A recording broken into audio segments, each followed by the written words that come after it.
This recollection now of E.T. is 20 years have transpired, so it's difficult to remember precisely first impression. But we had just done Jaws and Close Encounters, and I think maybe the first Raider film. And E.T. seemed wonderful to me when I saw it. I think Steven was a little bit worried about it because E.T., he's not really beautiful. He's an odd-looking little creature, you know. And I remember Steven saying, "Do you think the public will embrace this creature?" And I don't think any of us really knew. You never can tell exactly how people will react. I don't think the expectations would ever compare to what the results were. In the sense, it was like Star Wars in the same way, which when we had Star Wars, we thought, well, it'll be a very good weekend movie for children.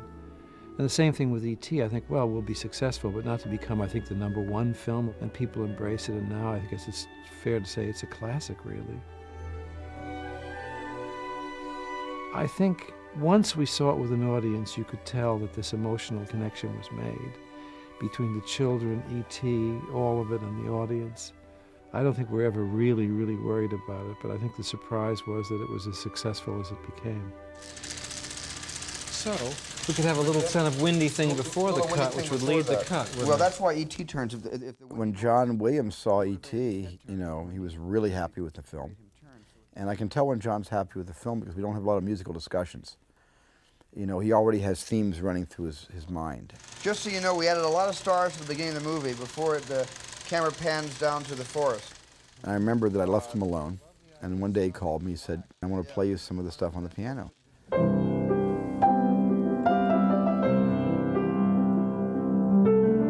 I remember him coming to my office at that time when I played him some themes for E.T., 2 themes, the main flying theme and a secondary theme. And I'm pleased to say I remember him liking them immediately. And we eventually get into this key with this one.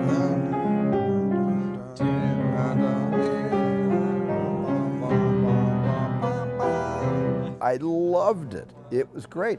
And I could not wait for the scoring session. I could not wait for the day he scored. Measure 3. 1, 2.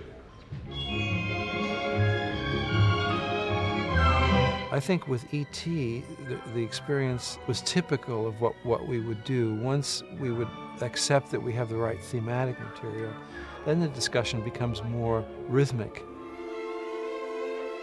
When the pace is accelerating, when it's slowing down, when it's going to expand into something big. Of course, when the bicycle goes off the mountain, it becomes a luft, a big musical moment.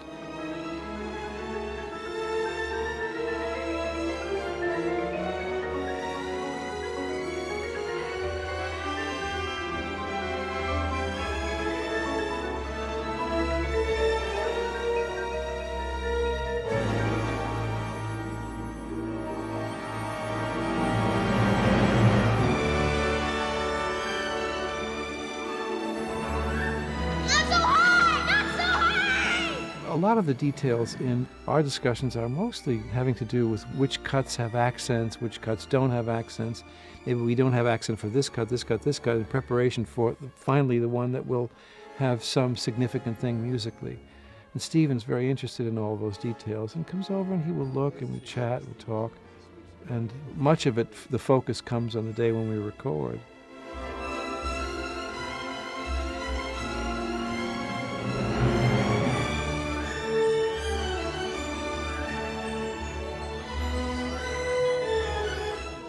And the boom should be when the body falls. The body falls, right.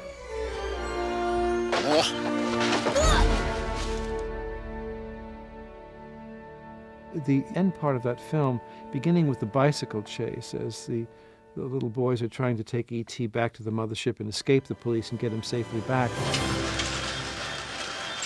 About 10, maybe 15 minutes of very difficult music, all of it planned to catch all of these sync points, these points of accent. We have the bicycle achieving escape velocity, and finally very sentimental dialogue at the end when E.T. says, "I'll be right here, goodbye." And a fanfare when the spaceship goes up. And another fanfare when it turns left. And I was having a very difficult time with the orchestra I would make maybe a good take for the first 5, but maybe off the next 2 cues and then on further cues. It's a question of what feels right, if the fiddle's sore enough. But I remember it so well, Steven coming out to the podium and saying, I will take the film off the screen so you can just play the music with the orchestra with its natural phrasing, the way it ebbs and flows in its own way, and then conform the film to what is the best musical performance of that thing. Very unusual. We usually have to slavishly phrase the music to the cuts of the film. When we had the musical performance we felt gave us the most lift and the most sense of exultation at the end of the film, Steven then laid the music track against the film and made a few editorial adjustments to conform to the music. And I think part of the reason the end of the film has such a kind of operatic sense of completion, real emotional satisfaction as well as satisfaction from what we see, may be partly the result of this wedding of the musical accents with Steven's film editing.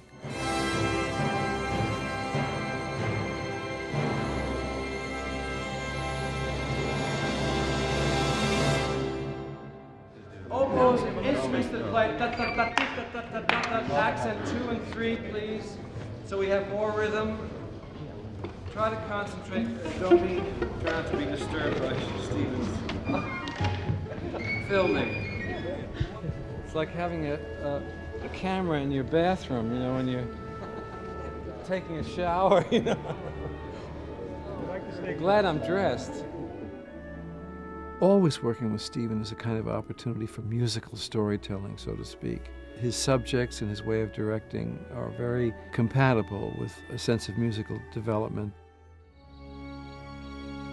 In E.T., for example, in the beginning of the film where the aliens seem threatening and ominous, they're unseen and we're unsure of them and so on.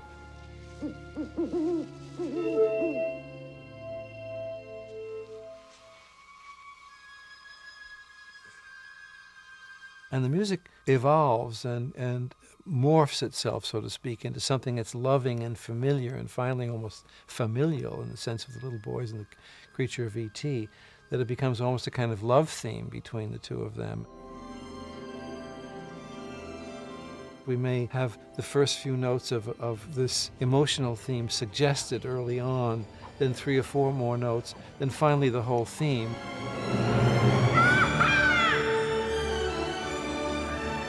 So that finally, when you hear it all, there's something vaguely familiar about it. You've been prepared for 4 reels to actually hear this melody. It isn't presented to you immediately in its complete form. There's a suggestion here. It's done a little bit frighteningly over here with a little uncertainty there, and finally expressed harmonically or intervallically in some way that you feel comfortable with it. All right. Orchestra, would you play this accompaniment at measure 3, please?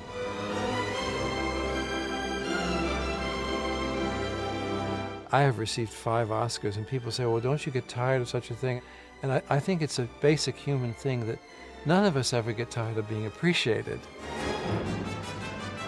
We never feel that we've done our best work yet. We always, I think, hope to do the next one better. So I think when you get a pat on the back or someone doffs their head to you or you offers an award, it's certainly gratifying. It never becomes a blasé thing, and at least in my personality, it makes me think, maybe the next time I can do even better one, you know.